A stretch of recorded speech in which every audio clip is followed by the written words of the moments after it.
Friends, তোমরা নিশ্চয়ই ভালো আছো, আমিও ভালো আছি। আমি চলে এসেছি মনীষ কিচেনে একটি অন্য রেসিপি নিয়ে।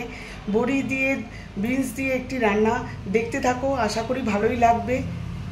দেখতে থাকো, সঙ্গেই থাকো। আজ আমি বানাচ্ছি বড়ি বিনস দিয়ে একটা রেসিপি। ওটা প্রতিদিন। তেল গরম হয়ে গেছে, এবার আমি অনেকগুলো বড়ি দেবো। বড়িটা দিয়ে দিলাম।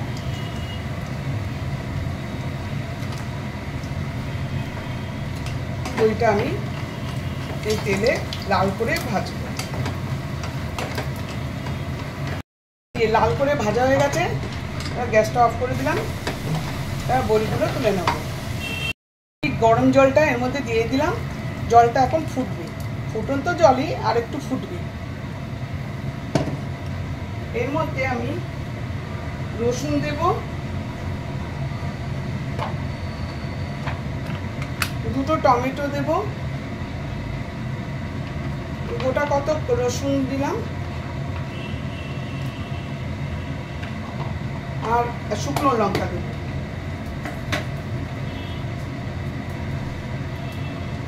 আর আদা দেব।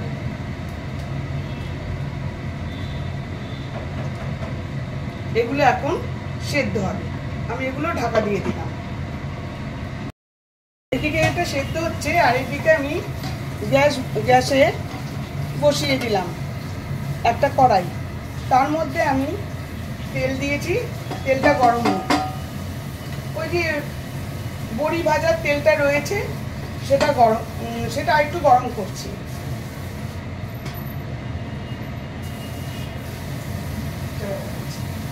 কিছু না, মনে হয় একটু তেল দিয়ে দিলাম।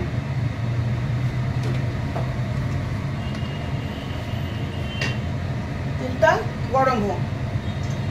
ওইদিকে তেল গরম হয়ে গেছে। আমি পেঁয়াজ আর বিনসটা সরি আমার ফোড়ন দিতে হবে। তেল গরম হয়ে গেছে, এবার আমি একটুখানি কালো জিরে ফোড়ন দিচ্ছি। কালো জিরে ফোড়ন দেবো, আর শুকনো লঙ্কা ফোড়ন দেবো। একটা শুকনো লঙ্কা ফোড়ন দিয়েছি। দিয়ে এর মধ্যে পেঁয়াজ আর বিনস কাটা রয়েছে, কেটে রেখেছি, ওটাকে এখন দিয়ে দিলাম।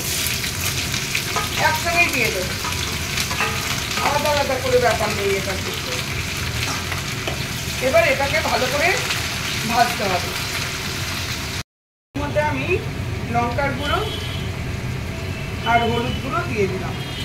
অল্প হলুদ দিলাম, আর একটু লঙ্কার গুঁড়ো দিলাম। নুনটা পরে দেবো, নুন আর মিষ্টিটা লাস্টে দেবো। এই যে বিনস আর পেঁয়াজ ভাজাটা আমার হয়ে গেছে। এইবারে আমি এই বেটে রাখা মশলাটা দিয়ে দেব। তার আগে আমি বড়িটা দিয়ে দিই। বড়িটার সঙ্গে ভালো করে নাড়িয়ে চাড়িয়ে নিয়ে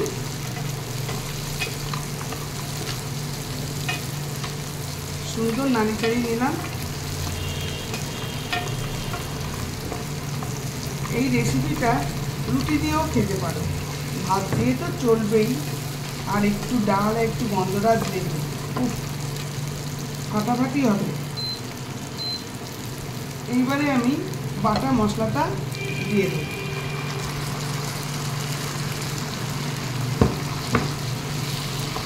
ওই যে আমি বেটে রাখা মশলাটা, যেটা সেদ্ধ করলাম, রসুন, শুকনো লঙ্কা আর টমেটো, ওটাকে আমি দিয়ে দিলাম বেটে। ঠান্ডা হওয়ার পরে বাটলাম, বেটে এবারে দিয়ে দিলাম। এবার একটু জল দিয়ে দেবো।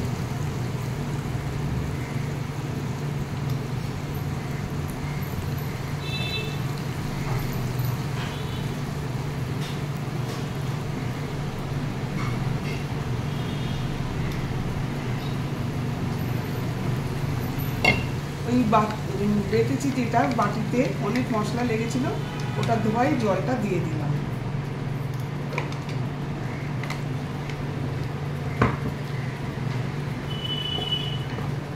এর মধ্যে এবারে একটু নুন মিষ্টি দেব। নুনটা তো দিইনি, বললাম লাস্টে দেবো।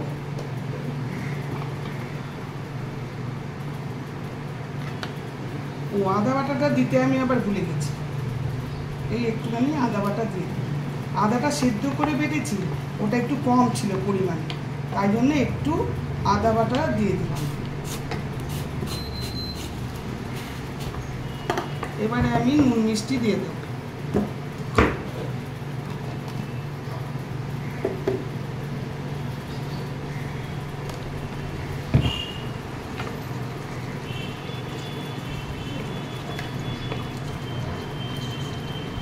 এবার আমি একটু চিনি দিয়ে দিলাম, যেহেতু টমেটো আছে একটু চিনি না দিলে ঠিক আসবে না, টেস্টটা ঠিক আসবে না, একটু চিনি দিয়ে দিলাম।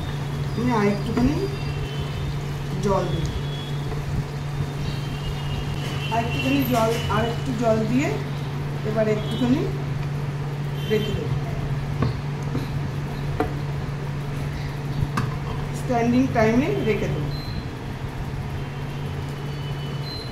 এটা হতে থাক, এটা সেদ্ধ হতে থাক। বিনসগুলো যা ভেজেছে তাতে সেদ্ধ হয়েই গেছে, এই বড়িগুলো একটু সেদ্ধ হোক, তারপরে নামাবো। এই যে আমার বড়ি তরকারি একদম রেডি, একদম হয়ে গেছে।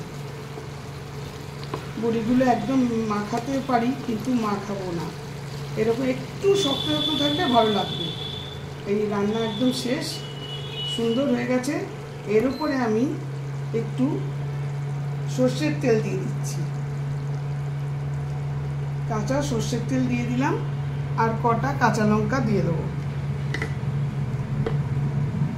এই দিয়ে নাড়িয়ে চাড়িয়ে একদম সুন্দর সর্ষের তেলের গন্ধ বেরোচ্ছে। এবার ঢাকা দিয়ে রেখে দেবো, স্ট্যান্ডিং টাইমে রেখে দেবো। এই যে আমার রান্না ডান, দেখো কতটা ঝোল রেখেছিলাম সব টেনে নিয়েছে।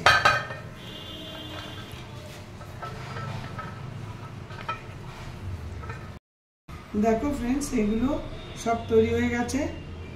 বড়ি দিয়ে আমার বিনসের রান্না রেডি। বড়ি বিনসের রান্না আমার একদম রেডি, দেখে তো খুব সুন্দর লাগছে। এখন খাওয়ার অপেক্ষায়, গরম ভাত দিয়ে সুন্দর খাবার, এটা রুটি দিয়েও খেতে পারো, খুব ভালো লাগবে। দেখলে তো আমার রান্না, তোমাদের কেমন লাগলো জানিও, আশা করি ভালোই লেগেছে। শীঘ্রই আসছি আরেকটি ব্লগ নিয়ে। তোমাদের ভালো লাগলে লাইক শেয়ার কমেন্ট করবে, ফলো অবশ্যই করবে। Thank you for watching.